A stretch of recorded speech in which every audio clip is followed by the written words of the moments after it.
নজর রাখবো পরবর্তী সংবাদে।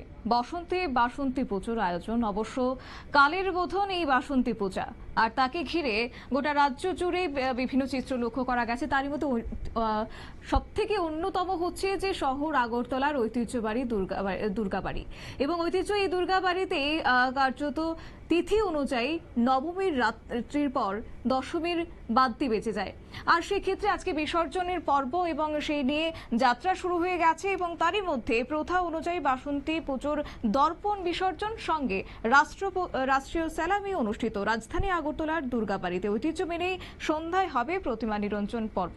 গোটা বিষয়কে কেন্দ্র করে কি রয়েছে বক্তব্য, শুনুন।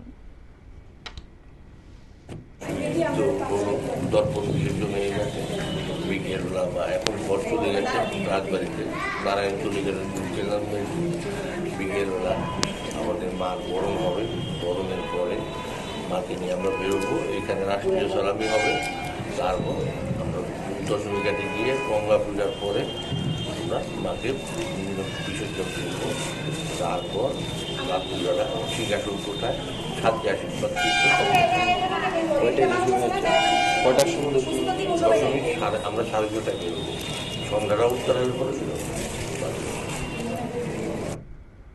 আপনারা শুনলেন প্রধান পুরোহিত জয়ন্ত ভট্টাচার্যের বক্তব্য। অর্থাৎ ঐতিহ্য মেনে আজকে সন্ধ্যায় হবে প্রতিমা নিরঞ্জন পর্ব এবং সন্ধ্যা নাগাদই বরণ পর্বের পর সেখানে রাষ্ট্রীয় স্যালামি দেওয়া হবে এবং তারপরে গঙ্গা পুজোর পর মাকে বিসর্জন দেওয়া হবে এবং সেই নিয়েই চলছে প্রস্তুতি। নিয়ে নিয়েছি ছোট্ট একটি বিজ্ঞাপন বিরতি, সঙ্গে থাকুন।